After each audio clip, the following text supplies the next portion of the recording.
What's up, my friends? Welcome back to another video. Today, let's talk about Logic Pro 10 and how you can learn the software in 10 minutes or less. I'm serious. I want to give you just the foundations of the software. I'm not a super techie person when it comes to this type of thing. I just want to give you the bare essentials, what you need to know to start making good music, and you will be on your way if you're considering this job. It's very affordable. It's like 200 bucks and it is among the very best. So I want to start with this. Before we get into that though, I want to give you a free guide for watching this video, and it's called the Composer's Toolkit. So if you're interested in composing orchestral music or really any music on your computer, there are some core elements you need to have in your home studio to make sure that you are up and running and you have the necessary equipment. There's so much stuff you could be spending your money on nowadays. So I want to make sure that you're really covered with the bare essentials. Don't spend money when you don't need to, and just get your core studio set up. Even if you're an advanced musician, this still might help you. So I definitely want you to check that out if you are kind of wondering about that sort of thing. It's totally free. Just click the link in the box below and it will take you straight there. So first of all, when you open Logic Pro 10, you might have a different version number than I do, but I want to show you just some of the options here. So you have software instrument, which is basically for MIDI. You have audio, where you can literally record your voice or whatever live instruments you want to into Logic. Drummer is their built-in drummer track that you can come up with their own beats and different styles, which is really, really cool. They're always updating this. And then external MIDI and guitar or bass, I never really use these, but I'm assuming you can plug in your own guitar and bass and record it in, and external instrument plugin as well. But let's just go with software instrument because we'll be working with MIDI today. And this is your track. This is your first track. So if you want to create more tracks, you can click the plus button to create another software instrument track for MIDI or audio track. You can put an audio track. And now you can see this level going up because it's hearing my microphone as well. So let's kind of remove that. We're not going to use that for now. Let's say you want to duplicate a couple of tracks. You can just click that button to do so. Now, each of these tracks can hold a certain instrument, right? You can put in an instrument. So let's choose an instrument. Let's do piano. Let's do piano and upright bass, for example. And let's hear what it sounds like. Okay, we open this track. You can see there's actually two instruments in here. There's piano. And then the upright bass is on the bottom, I'm assuming. Cool. Okay, let's play this a little bit. Let's start with an upright bass. Now, 120 BPM is actually really good. You can always click and drag the tempo up and down if you want to. Let's just keep it at that, and you can change the time signature and the key if you want to, but let's just keep it at that. So we'll record. 4 beat count in. 2, 3, 4.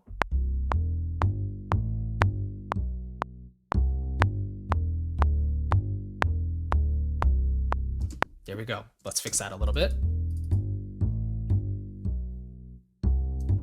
So here, I don't really like that. I'll put that C there. By the way, I'm going to do Command A for selecting all of these MIDI notes, and then I click Q to make sure that I'm quantizing everything to the grid.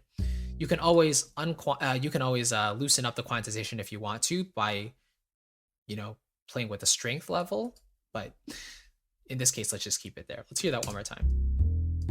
Drag that C back there so it's well on the grid on beat 1.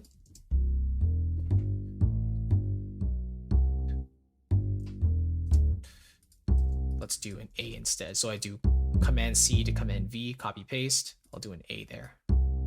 Cool. All right, let's have a slight piano part here as well. Click on the piano track. So now we activate the keys. Let's have a listen.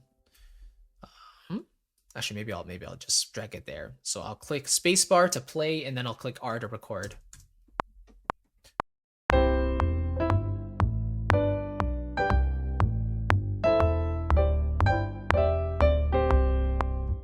Super, super simple. Again, let's Command A and Q. So let's hear the quantization.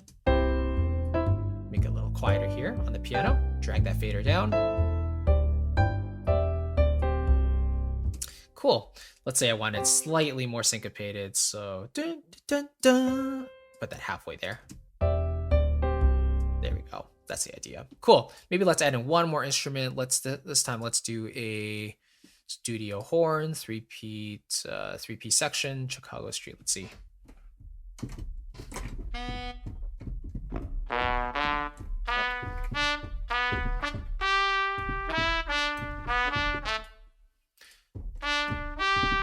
Okay, let's do a trumpet line here.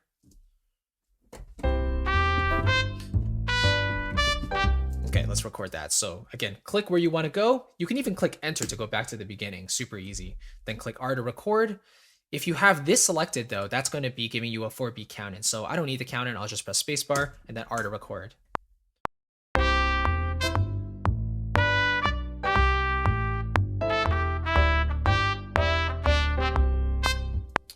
Cool. And I believe this is actually velocity sensitive, so it's actually pretty interesting. This one I'm not going to quantize because I want it to be slightly more humanistic, a little bit more realistic, so I'm just going to leave that. Stretch that one out. Let's see.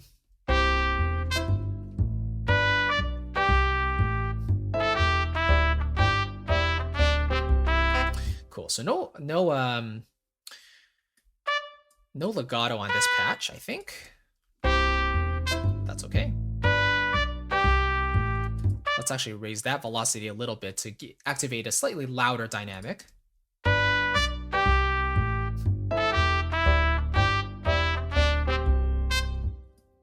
Cool, extend that one a little bit.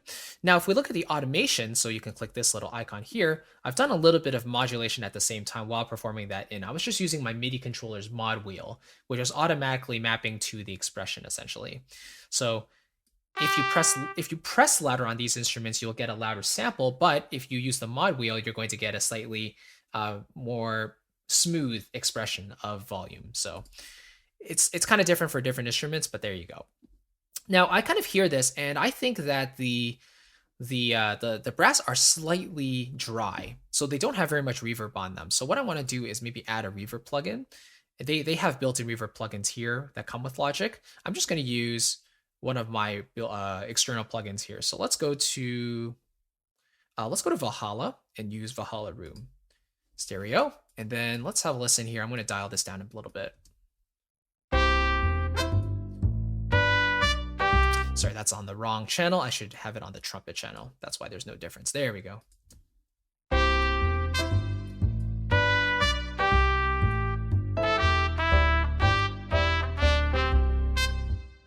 Cool. And then maybe I'll do the same thing for the piano track as well. Actually, to make it easier, why don't we create a new auxiliary channel strip so we can place the reverb on. We'll place Valhalla. Sorry, that's the channel EQ. Let's remove that actually. We'll click this and no plugin. Drag the Valhalla plugin over to the reverb.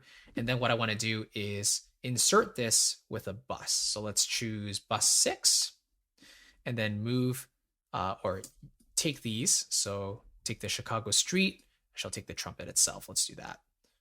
Put that on bus 6. And then let's do the same with these guys as well. So here's the piano and bass. Let's take that and put that out on bus 6 like this. So let's have a listen.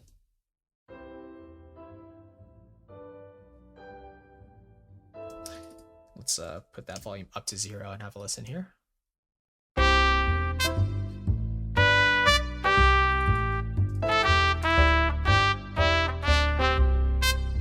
All right, so now that we have the reverb plugin applied to this individual auxiliary channel, what I've done is I've moved the output of these different tracks. So you can see here for the piano and bass track, I've let it out to bus 6.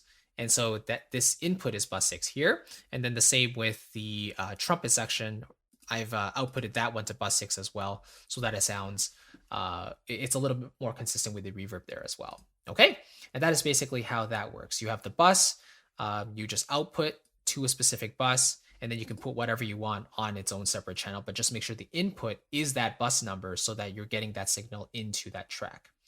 And then that track, that auxiliary track, you want you to usually go out to the stereo out. So let's say we're kind of happy with this result. And now what we can do is output and export the track. We go up to File, Export, or Bounce. If you want to bounce the entire track, you certainly can. If you just want to export a certain audio track, like maybe just one of these instruments, you can do that as well. But let's bounce the whole thing. We'll click Project or Section, and we'll give it a name. Do you want MP3 or do you want like a WAV file? That's totally up to you, but let's go with MP3. And we want to make sure it's starting from the very beginning, going up to, no, not 129. We just want it to go up to maybe like bar 6. Okay, so I'm going to make sure, bounce, go drag that down to bar 6, or you can just click it, double click it like that, and just type 6. Normalize you want off. You don't want the volume to just manually just raise like that. Um, and then we'll just click OK. And now you can save it wherever you want. So let's just save it as sax demo. No, trumpet demo. There we go. Click bounce and it will bounce. And that's it. Super easy. Logic is actually not a very complicated software to use. If you want maybe a slightly more in-depth Logic video, I have actually done this. I think it's called like 3 ways to produce music in Logic Pro 10, and I've done that video on the channel as well. But I wanted to give you just a short and sweet video on how to use Logic. I personally use it very simply as well, literally kind of like this, but with a few more tracks with my orchestral sounds as well. But if you want to be super bare and super fundamental with it, you can certainly do that.